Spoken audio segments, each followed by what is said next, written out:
All right, trigger warning. Are you ready? Retirement investing. Yeah, 2 words that can instantly send people into a complete spiral. But listen, it doesn't have to be that way. So today I'm going to make things very simple and share 5 numbers that you need to know when it comes to investing and your retirement. And don't forget to subscribe and share this video with a friend who may love it. All right, we're going to talk through some numbers when it comes to retirement investing. And the first number is 15%. Okay, this is your goal. It is 15% of your take-home pay going into retirement. So that is going to be your goal. Now, before you do that, I want you to be completely debt-free, everything but your house, and to have a 3 to 6 month emergency fund set aside, okay? So those 2 things need to be in place because when you're trying to do a bunch of things, and that's what most people do, they're like putting some percentages into retirement, usually like 5 or 6% here. You know, they're trying to maybe like keep up with some debt, maybe try to pay it off, trying to save for something here. I mean, they're trying to do like 18 things at once with their money, and you just don't make a lot of progress when you do that. So what we have found is if you actually pause retirement investing, pay off all of your debt, which will take on average around 2 years, then get an emergency fund, a fully funded emergency fund at 3 to 6 months of expenses, then go press play on retirement. And instead of just the 4, 5, 6% that some people do, 15%. Which can seem like a lot, but it actually catches you up on the times you've paused and is going to give you plenty of money at retirement. And so when you look at this 15%, a couple things to remember. If you do have an employer match when it comes to your 401k, their contribution does not count. So let's say they match you 5%. So 15%, take minus 5 of your money, then you have 10% left. The 5% that they match you does not count in this equation. So when you look at it, you know, your 401k, Roth IRA, all of these, you know, are great options when it comes to retirement. But remember, 15% of your income going into retirement. Now, that subject of 401k brings me to number 2, another number that you need to know, a 401k or a 403b. So these are 2 options when it comes to retirement that your employer will offer you.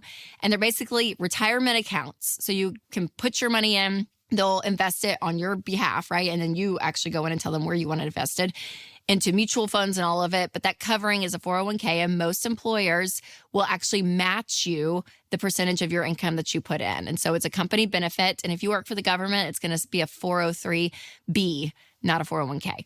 It was so funny. I saw on Instagram and I actually reposted it because it made me laugh of this clip of Will Ferrell and Amy Poehler. And they're like sitting like with this like investment person. And they're like, what do you mean? Do we have enough for retirement? I don't know. And so she's giving them numbers. And Will Ferrell's like, no, but we have $401,000 in this account.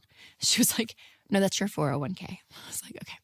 So again, 401k is always through your employer versus like a Roth IRA. If you earn income, anyone can, you know, apply for a Roth IRA, but your employer hopefully will have a 401k for you as a company benefit, which is great. And then when you think about a 401k versus a Roth IRA, remember this, match beats Roth beats traditional. So always go up to your company match, and then whatever's left in your 15%, go and fund your Roth IRA. And then if you have any money left after you've maxed out your Roth IRA, then you can move that money back over to your 401k and finish, you know, putting money into there. But that's kind of the formula. Match beats Roth beats traditional. All right, number 3. 7 years. So this is kind of a trick that I use in my head if I'm having to do fast math. When you're looking at your investing, your accounts, you're looking at retirement, all the things. If you have money in an investment and you don't put another penny in, there's like this rule of like every 7 years, your money's going to double. So if you need some quick math when it comes to retirement, I love this because you can kind of instantly see, okay, I have this amount. How much will I have in, you know, by the time I'm 65? And if you don't have a calculator right there or your phone, which everyone will, but you can just be like, okay, every 7 years it's going to double. Do the quick math to get you what you need to know.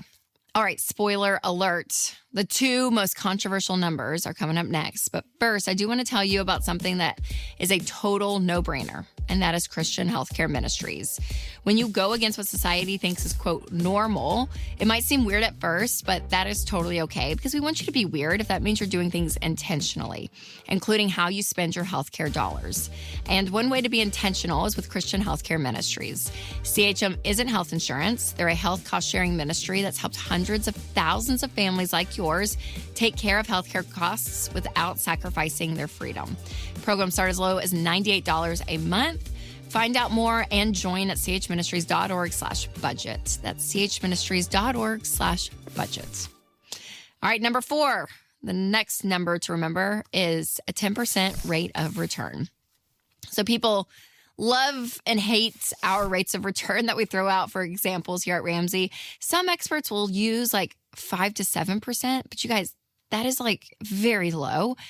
Where again, for years, we used 12% at Ramsey because it is showing the average, but you can expect anywhere from 10 to 12% and even more. And again, it's going to depend on the year, but even last year, like when we looked back, I mean, it was insane. We had, Winstonite, which again are not like secret mutual funds, but they were just out there for anyone to find. And they were like 18%. So like, it is wild. If it is a good year, you're going to do great. And if it's not a great year, that's okay too. That's going to happen. But again, the 10% rate of return is a pretty standard way to calculate what you're going to have and what you're going to see when it comes to your interest over the long haul when you're looking at your retirement. So if you are doing the math there, use the Ramsey investment calculator.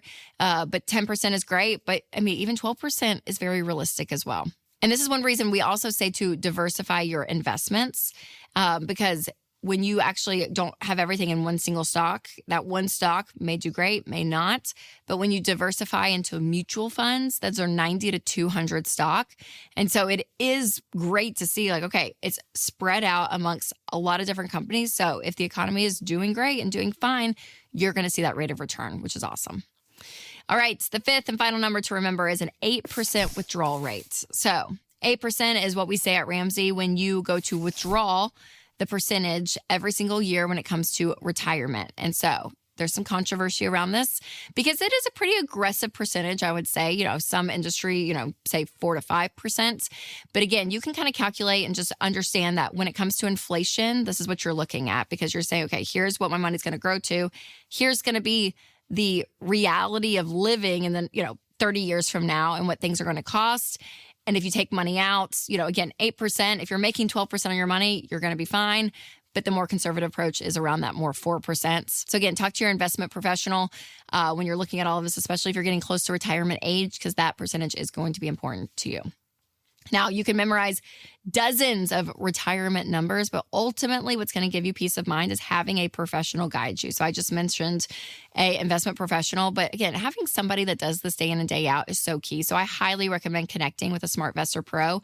I'll leave a link down below so you can get connected if you want to, but sitting with someone to look at all the numbers of your investing, especially when it comes to retirement, is so, so key. And at any stage of investing, you definitely want to catch my episode on how to invest the right way in 2025. You can click right here, or if you're listening on podcast, I will put a link in the description. All right, you guys, remember to take control of your money and create a life you love.